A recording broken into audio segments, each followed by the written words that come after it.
Hi, everyone. My name is Gabrielle Boyd. I am a Latin American correspondent with Latino Republic. We are a nonprofit news organization that focuses on dedicating voices to those in the Latin American countries and in the Caribbean. And today I'm here with Mr. Abil Castañeda, Director of Cruising and Capacity Development for the Belize Tourism Board. Mr. Castaneda, if you'd like to introduce yourself and tell us a little bit more about your work, that would be great. Good morning, Ms. Boyd. Like I said, I'm from Belize, the beautiful country of Belize. I work with the Belize Tourism Board, primarily responsible for cruise operations, cruise development in the country. We also do training nationally for the entire tourism sector. We also lead enforcement and security functions for tourism in the country, as well as we have licensing and some additional duties we do. But today, I think we're focusing on the cruise side of my different hats that I wear, and so I'm glad to be here and look forward to the conversation. Thank you so much for sharing a bit about yourself. It's very interesting to hear what the tourism board is doing in Belize. And so with that, I would like to start with what are some of the challenges that Belize faces as a cruise port in terms of infrastructure? Belize has two cruise destinations. We have one in the Belize district, which is in Belize City, our major urban area in the country. That particular port destination is a tender port, meaning that we don't have a berthing facility or a pier where the ships would come in and dock. They would come in on ferries and they would anchor in our harbor. And that's how our cruise visitors get on the mainland. We have a second port in southern Belize. It's called Harvest Key, and that's a private port for the Norwegian Cruise Line group. They have berthing facilities, and so they pretty much have, I think, what would be the most optimal way in addressing cruise tourism operations in any destinations. But in Belize City, we do have, I think this. I wouldn't say it's a challenge, but it's an opportunity for us to continue to grow as a cruise destination. We have larger ships being built. We have ships that are coming now with much more technological requirements in their sort of vision of being a part of this whole reduction of emissions by 2050. And so there is an opportunity for Belize to look at much more substantial infrastructure within the Belize district area, which is where most of our cruise lines currently visit. So there are a few projects that are in the pipeline. There's one particular cruise port that is almost complete that will have a berthing facility. And then there's potentially another one or two that will also be coming online. So there is great interest in trying to create much more of a consolidated approach to cruise tourism in the Belize district area. That's very interesting. It sounds like a lot of very exciting growth opportunities that are going on in Belize right now, especially with cruising. I know that from what I've heard from other people is that Belize is like a top tourism destination for cruising. Well, we're a top destination both for cruising and for the traditional overnight type of cruise of tourism. Sorry, but for cruise tourism, we are I would like to say a very highly valued destination because we are a tour destination. We share an itinerary with other destinations around us, like Mexico, like Honduras.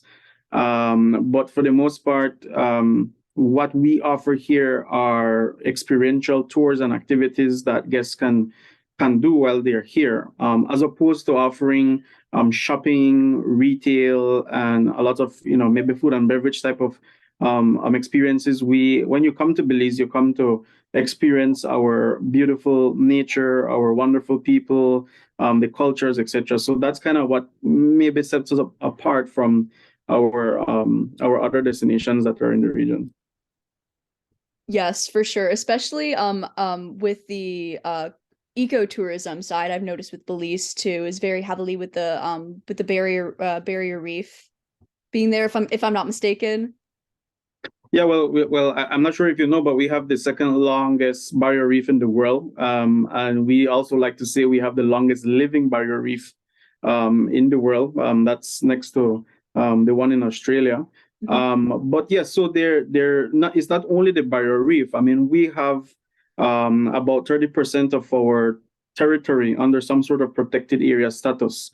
We have majestic Mayan archaeology. We're one of the in the centers of Mayan archaeology in this region, in the whole Mayan world. We have one of the largest cavern systems in the world, and so there's so much for our visitors to kind of experience where possibly they are not able to experience in other destinations on their itinerary or even in the region. So we're very proud of these natural assets and cultural assets that we have been blessed with. And so we are also very happy to be able to share that with our guests, whether it be for cruising or for overnight. I mean, that has been the main draw and why Belize has been receiving so much attention over the years. And we look forward to continue receiving other guests and other visitors to our country to showcase what we have. Yeah, absolutely. And with those types of tourism, you mentioned about reducing the carbon emissions and also with the protected areas of the reef. Is there any type of like legislation that the government of Belize has to protect these tourism areas, or something with the Department of Tourism or with the Belize Tourism Board itself to kind of preserve and make sure that these archaeological and natural sites are there for tourists and citizens alike to enjoy? No, there's a whole slew and system of legislative framework behind that supports the development of our tourism sector. So, from a tourism point of view, the Belize Tourism Board has a legislation which is aptly called the Belize Tourism Board Act. And under that legislation, the Belize Tourism Board is given the mandate to develop, promote, and really to move the tourism sector forward in a responsible and sustainable way. Under the framework of that, we also in 2011 established our very first tourism master plan, which was a sustainable tourism master plan, which was a commitment not only by the government but by even our private sector and other tourism partners in country that the approach for tourism development that we want to achieve is that of sustainable tourism. We have further supported that with updates to our tourism policies, which reiterate that commitment. And so that's very important. But there's also a whole other cadre of legal documents that exist. For example, with our environmental partners, there's a National Protected Area Systems legislation, which is a legislation that governs and oversees the conservation and development of all our protected areas across the country. We also have a Environmental Protection Act, which also governs all development in Belize to ensure that there's no detriment to our environment or the prevention of any risks or vulnerabilities that may exist there. And we also have a National Institute of Culture and History legislation, which deals specifically with the conservation, the protection, and the development of our Mayan archaeology and other historical heritage within the country. So, and there's much more, but there is quite a bit of legal framework around the way that we are to develop tourism moving forward. Well, that's very excellent to hear, especially sometimes when it comes to tourism. Sometimes there can be the case of over tourism or people not respecting the country. And it's very great to see that there's such a strong legal framework from all angles and all types of tourism to ensure that protection for sure. Yeah, and I must say that it's not only that, but even locally with our citizenry, Belizeans are very proud of what we have in terms of our environmental assets and our cultural diversity and heritage, and so the Belizean also holds a very important role in making sure that we stick within the guidelines that we have all committed to, because there's a very I would say healthy environmental lobby in the country. There's a very healthy cultural lobby in the country, so that there are checks and balances and accountability around the country, where we all try to ensure we're keeping along the path that we had set out for ourselves. Yes, absolutely. And with that too, how does the cruising and the tourism area benefit both like the local economy for Belizeans and just for the overall like national economy? Yeah, so tourism on a whole represents anywhere between 40 to 50% of our gross domestic product. So it is a very important element of our economy. And so we are very cognizant that whether it be cruise tourism or overnight tourism, that its development, its growth, also will potentially equate into the economic development of the country, potentially equate into programs for poverty alleviation. It equates to employment. It equates to having a very robust and healthy multiplier effect from tourism. And so for cruise tourism, if we focus on that now, it is very important to say that when COVID happened and we locked down and cruise tourism completely went on a halt, we began to realize the true impact of an activity like cruise tourism, especially in the local economies of like a Belize city where the cruise port is. You began to realize how much impact it has on restaurants, how much it has on retail stores, how much it has on tour guides and on tour operators, how much it has on our fueling service depots, how much it has on tender operators, how much it has on boat captains, and the list goes on. And so it goes to show you that there is a very important multiplier effect, and sometimes you call it a trickle down effect. But I mean the economic I think dependence on it is a very important one for areas like Belize City, and even in the other areas where the attractions are. I mean, the attraction managers were very heavily impacted because they depend on the entrance fees to these parks to be able to do conservation work at the parks, to be able to do maintenance. Similarly, in the marine protected areas, they depend a lot. They have depended a lot on these user fees and all of that to be able to pay the rangers to do conservation work and to continue the environmental work that they do. So it's very far-reaching, and because tourism on a whole is such a important element of our economic fabric, then I mean it's something that has to be managed and have oversight that it's adequate enough to ensure that there is a sustainable growth into the future. Yeah, absolutely. Especially too with cruising being such a cruising and just other forms of tourism becoming so much more popular, especially with a post-pandemic society. I want to say we're in a post-pandemic society, but there's all of course still very heavy economic impacts, as you mentioned, with Belize and just the overall tourism industry in general. And with that too, what would you recommend for tourists to know before traveling to Belize in order to respect like the environment and just the local culture?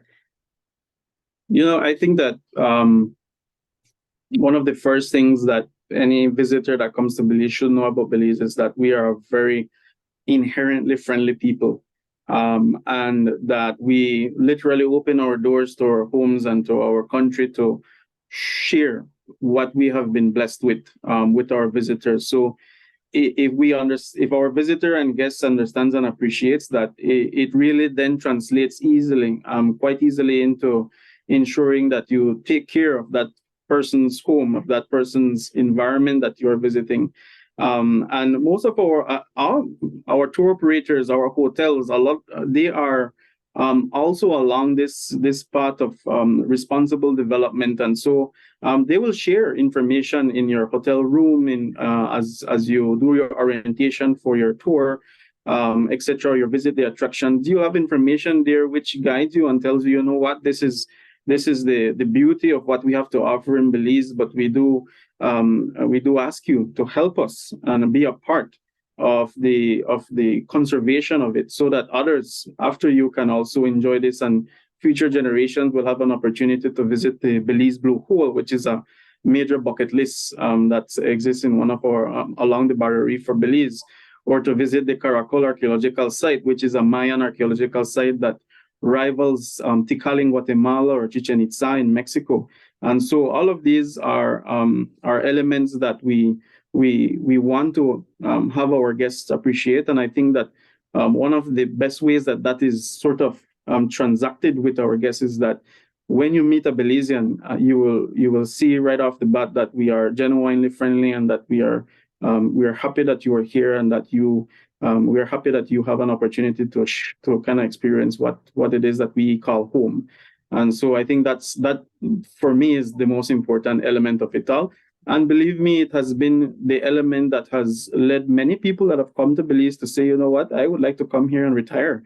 I would like to come here and live. It's just because of the type of lifestyle, the principles that we hold as a people. So we're very proud of that. And I think that more than anything else is important. But also that Belize, while it is a small country, while it is physically, geographically small and condensed, we have a variety of things that you can do and see in Belize. You can wake up in the morning in the jungle listening to scarlet macaws and toucans. But by midday, you could be at an archaeological site learning about the ancient Mayan civilization. And by the evening, you could be sipping a cocktail on the beach. That's how dense and diverse it is. And we're very proud of that. And I believe that the tourism numbers and the performance indicators have shown that is something that has led Belize and our visitors to come back and to continue coming to the country. Yeah, it sounds like a very beautiful country, and there's so much to offer. And with that too, what does like the Belize Tourism Board and maybe perhaps Belizeans in general like hope for the future with tourism, like expansion, or maybe just, greater respect coming from tourists, as you mentioned, the country is opening the doors to tourism, like you said, it's transactional, you want people to be able to enjoy it while they're there, but also preserve that for the future. So in terms of the future, what do you hope for? Well, I think our plans currently indicate that there is still room for growth, both in overnight and in the cruise sector. And so that's something that we're keenly looking at. In fact, we're updating some of our plans right now to kind of give us a good pathway forward, at least for the next 7 years, until we start the whole new master planning process for the country. But in that room for growth, there are some specific things that we are seeking to make sure that we focus and invest in. One of them is trying to ensure that our living culture, Belize is well known for its Mayan archaeology, but we still have work in progress in terms of getting our living culture being a part of the fold of the tourism experience. Already in Belize, you can have real authentic cultural experiences with our Mayan communities, with our Garifuna communities, which are our indigenous groups. But there's much more that can be done. So we are focusing a lot right now on developing music and entertainment as a major element of our experience. The culinary part of it as well. We're seeing a huge boom and growth in the demand for such a thing, because that is a very important gateway to our cultural diversity that we have in Belize. We have so much different groups that live in Belize in harmony, and that have different influences of food and culture. And so that's something that we are trying to ensure we harness and we develop responsibly. So that could be a very important element of what it is that we're doing. But even beyond that, like for instance, coming out of COVID, we started a process of updating our master plan and all of that. When we reached out to our industry, to our private sector, to our partners, the country said, really, you know what, we are still committed to the vision that we had in 2011, which was a vision of sustainable development. And so I think that will carry through as time goes by, because of how the industry has been built, just because of how the Belizean psyche is, where it relates to its environment, to its culture. And I think that for the future, we are seeking a path that leads us to better sustainability, to more optimal benefits for our country from an industry like tourism. So that's our end goal of all of this. Yes, well, those are definitely very attainable, and I also believe very important goals, especially with preserving and protecting the Mayan culture and making sure that is heavily incorporated in the tourism. And of course, with sustainable development, it's a very, very important aspect of both tourism and just the overall climate discussion for sure. But with that too, I believe that is all the questions I have for now. Thank you so much for sharing your oversight on tourism in Belize, and hopefully the country will be welcoming more guests soon, especially with the summertime coming, of course. And I really appreciate you taking time out of your day. Well, thank you very much for the opportunity and for the platform. And we always have our doors open to our guests to come and share the Belizean experience with. And so, and hopefully one day, Ms. Boyle, we can get you down to Belize as well. And so you can with your own eyes see what I've been talking about and experience the Belizean way. So thank you so much. Yes, for sure. Thank you.